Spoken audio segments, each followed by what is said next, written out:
माणसाची भावना समजू शकतो ना, पण निवडून आलेला माणूस आपल्याच पक्षातल्या नेत्यावरती टीका करायला सुरुवात झाली. धनंजय मुंडे निवडून नाही आली पाहिजेत यासाठी प्लॅन केला गेला. बरोबर आहे का? निवडून आला तर मंत्री झाला नाही पाहिजे यासाठी प्लॅन केला गेला, आणि मंत्री झाल्यावर पालकमंत्री झाला नाही पाहिजे यासाठी प्लॅन केला गेला. त्यावेळी काय स्वर्गीय संतोषबाई देशमुखची काय हत्या झाली होती का? गेल्या दीड वर्षभरामध्ये सुरेशांना खास म्हणतो gangs of Beed, gangs of Wasseypur फिल्मी डायलॉग वाचा. त्या सुरेशांना धसाला माझा एक विचार नाही, एक प्रश्न विचारतो या सुरेश धसांना.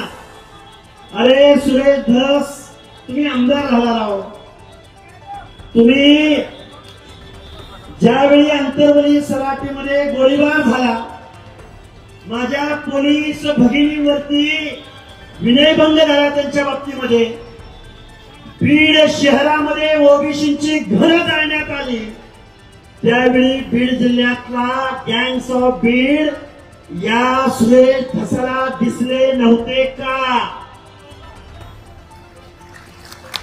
त्यावेळी बीड जिल्ह्यामध्ये किती पिस्तुली सरकारनं दिल्या याची माहिती सुरेश धसांना नव्हती का?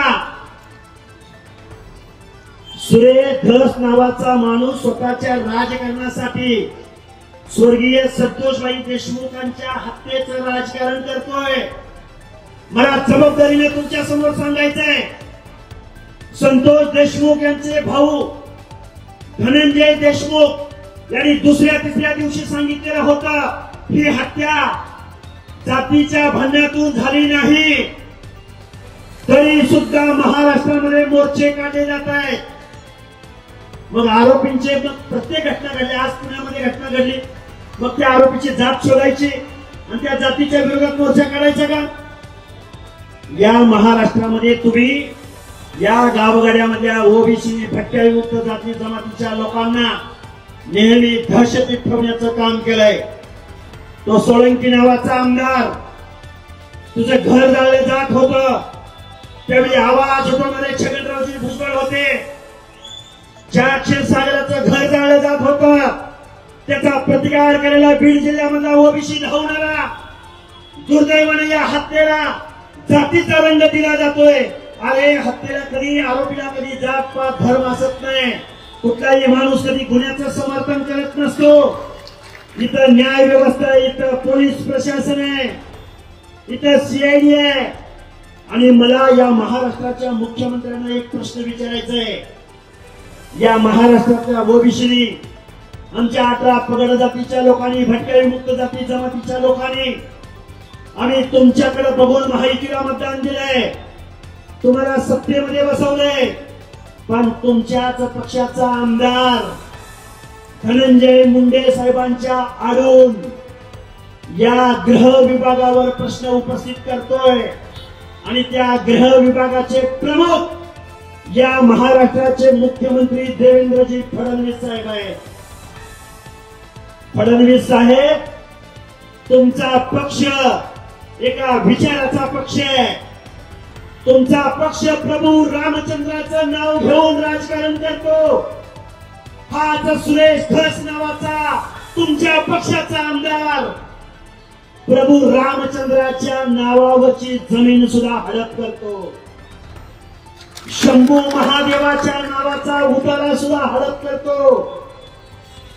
आणि त्याच सुरेश धसांना मला प्रश्न विचारायचा आहे, आष्टी मधला, आदिवासी समाजामधला, भिल्ल समाजातला संजय उर्फ बिट्ट्या गायकवाड नावाचा तरुण, अंजलीताई दमानिया, आम्हाला त्या संजय उर्फ बिट्ट्या गायकवाडच्या आरोपीचा शोध तुम्ही लावून द्या.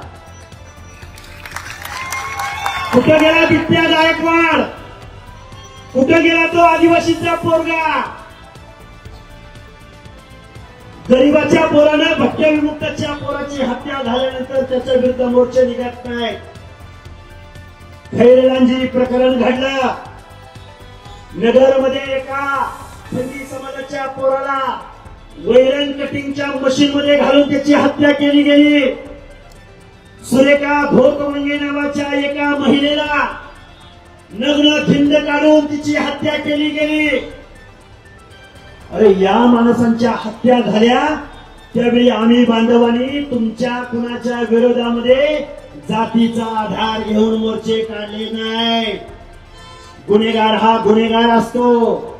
तुम्ही जे या स्वर्गीय संतोष भैया देशमुखाच्या हत्येचं राजकारण चालू केलंय, एका समाजाच्या विरोधामध्ये गरळ ओकण्याचा कार्यक्रम सुरू केलाय, या तरुणांना तुम्ही टार्गेट करण्याचा प्रयत्न करताय. या सगळ्या गोष्टीचं उत्तर तुम्हाला द्यावं लागेल. अरे तुम्ही आमदार झाला, खासदार झाला. आमदार खासदार झाल्यावर सगळ्या माणसांचे तुम्ही आमदार खासदार असता. तुम्ही जातीचे मोर्चे कसे काढता? आणि स्वर्गीय संतोष अण्णा देशमुखांच्या श्रद्धांजली सभेमध्ये राजकीय नेत्यांना टार्गेट करता. टाळ्या, शिट्ट्या, घोषणा.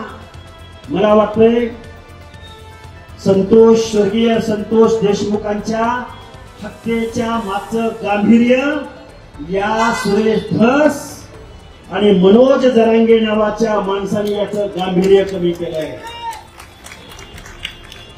या महाराष्ट्रामध्ये अरे मुख्य की सुटलं फिल्मी डायलॉग, मुख्य की सुटलं सुरेश धस टीव्हीवरती. अरे या महाराष्ट्रामध्ये अनेक प्रश्न आहेत. मी या हत्येचं समर्थन करायला मी इथं उभा नाही, पण गावगाड्यामधल्या ओबीसींचा आवाज असलेले पंकजाताई मुंडे असो, धनंजय मुंडे असो, भुजबळ साहेब असो, पडळकर साहेब असो, अजून कोण माणसं असो, अरे आम्हाला नाही ना मंत्री होता येत, आम्हाला नाही आमदार खासदार होता येत, पण आमचे प्रश्न सोडवणारी माणसं आम्हाला तिथं पाहिजे. तुम्ही त्यांना गुन्हेगार म्हणता? कुठं कुठं तुमच्याकडे एव्हिडन्स आहे त्यांच्या विरोधामधला? कुठं त्यांच्या विरोधामध्ये तुम्हाला पुरावे सापडलेत? आणि वाल्मिक अण्णांच्या बाबतीमध्ये मी तुम्हाला सांगतो, धनंजय मुंडेंचे वाल्मिक अण्णांबरोबर संबंध, त्याच वाल्मिक अण्णांचे फोटो शरदचंद्रजी पवारांबरोबर आहेत. त्याच वाल्मिक अण्णांचे फोटो जयंत पाटील, सुप्रिया सुळे, त्याच वाल्मिक अण्णांचे फोटो सुरेश धसांबरोबर आहे. अरे तुमची माणसं निवडून आणायला वाल्मिक अण्णा चालतात, त्यांची माणसं राष्ट्रवादीची वाढ करायला वाल्मिक अण्णा चालतात, निवडणुका जिंकायला तुम्हाला वाल्मिक अण्णा चालतात. वर्षानुवर्ष या गोष्टी चालतात.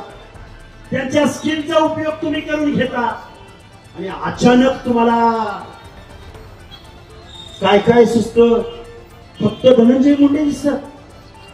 मला वाटतंय या माणसांना अडकवलं जातंय. गुन्हेगारांना शिक्षा झाली पाहिजे या मताचं मी